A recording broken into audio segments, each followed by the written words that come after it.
नमस्कार जौहार, आप देख रहे हैं न्यूज झारखंड और मैं हूं राधा। सरकार द्वारा भारतीय जीवन बीमा निगम यानी एलआईसी में हिस्सेदारी और कम करने वाले के फैसले के विरोध में धनबाद समेत हजारीबाग मंडल के सभी एलआईसी कार्यालयों में बीमा कर्मचारियों ने विरोध प्रदर्शन किया है। बता दें, भोजनावकाश के दौरान कर्मचारियों ने कार्यालयों के बाहर द्वार प्रदर्शन कर ऑफर फॉर सेल यानी ओएफएस के फैसले को वापस लेने की मांग की। आइए सुनते हैं बीमा कर्मचारी संघ एक के पदाधिकारी क्या कुछ कह रहे हैं।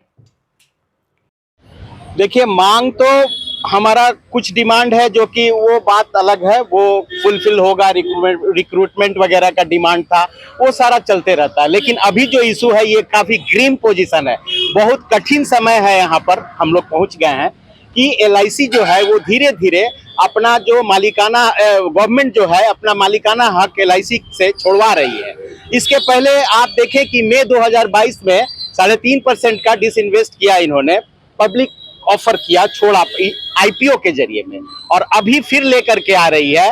वो कह रही है कि 3.5% वो और इसका 2.5% और करेगी।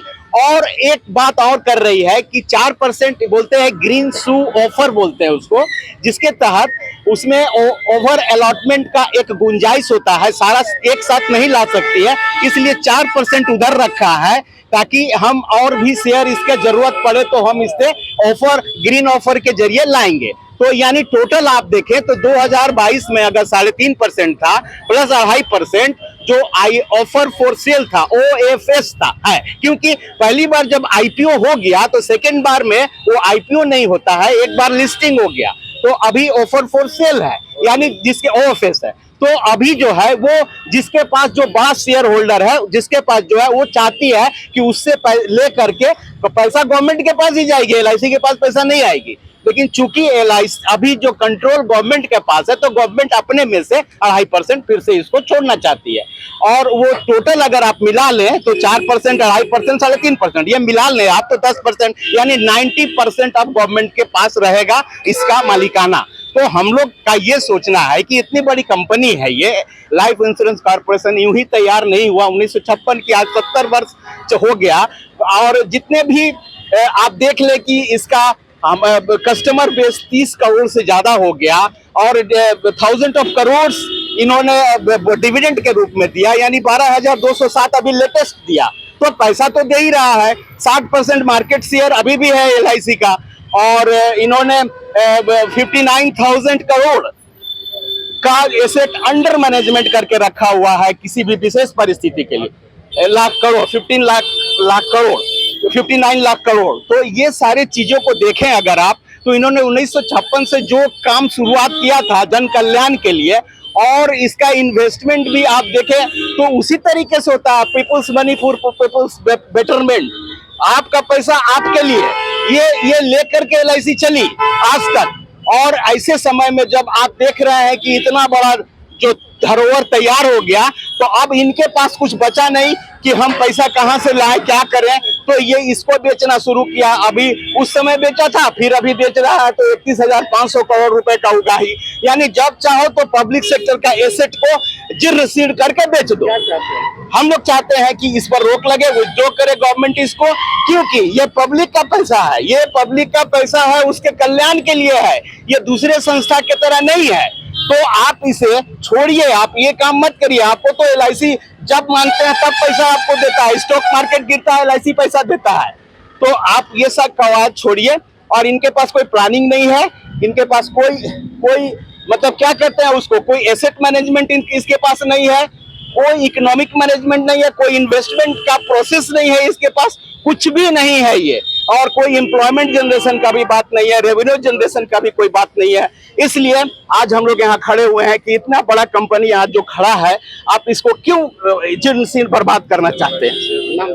नाम राकेश कुमार, अध्यक्ष धनबाद बेस 1।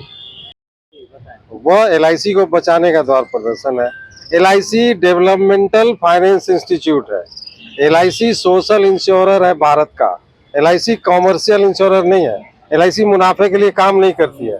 यह भारत के गरीब लोगों का पैसा जमा करके, प्रीमियम जमा करके लंबे समय के लिए भारत सरकार को देती है। 20 साल 30 साल national highway project, AIIMS hospital, सुरक्षा, डिफेंस रिसर्च, हर जगह LIC पैसा देती है।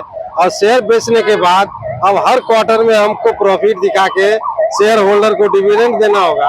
तो लंबे विकास के लिए, कम इंटरेस्ट रेट पे भारत के विकास के लिए LIC के तरफ से पैसा मिलने में कठिनाई आएगी। तो यह डेवलपमेंटल फाइनेंशियल इंस्टीट्यूट है, यह गरीबों का एक संस्थान है जो गरीबों का बार्गेनिंग पावर को बढ़ाता है। नहीं तो कॉरपोरेट पूरे देश को लूट रहा है, पूरे दुनिया को लूट रहा है। LIC तन के खरी है, इसको भारत सरकार बेचना चाहती है, इसका हम विरोध करते हैं और हम भारत सरकार से मांग करते हैं कि जो 10% शेयर अभी बेचा गया है वो पुनः खरीद करके भारत की कंपनी LIC ऑफ इंडिया को 100% पब्लिक के ओनरशिप में लाया जाए, क्योंकि हम मुनाफा के लिए नहीं है, हम देश के विकास का इंजन है और हम देश के लोगों के पैसे का रक्षक है। हम गरीबों की मुस्कान है, भारत देश की शान है। सेव LIC सेव इंडिया हमारा स्लोगन है। हम 100% पुनः इसको पब्लिक सेक्टर में लेके आएंगे। जो देश का शेयर LIC का बेचा गया है 10%, यह क्राइम है, यह वित्तीय अपराध है भारत सरकार के द्वारा। भारत सरकार LIC का सिर्फ कस्टोडियन है, देश का कस्टोडियन देश को बेच नहीं सकता है। LIC अपने आप में देश है और इस देश को हम बिकने नहीं देंगे, क्योंकि LIC भारत की शान है। नाम बताओ। मेरा नाम हेमंत है, मैं अध्यक्ष हूँ बीमा कर्मचारी संघ हजारीबाग मंडल। प्रदर्शनकारी कर्मचारियों का कहना है कि LIC देश की करोड़ों पॉलिसी धारकों के भरोसे से जुड़ी एक महत्वपूर्ण सार्वजनिक संस्था है। उन्होंने सरकार से विनिवेश संबंधित फैसले पर पुनर्विचार करते हुए इसे वापस लेने की मांग की है। और ऐसे ही तमाम खबरों के लिए देखते रहिए डायर्स न्यूज। धन्यवाद।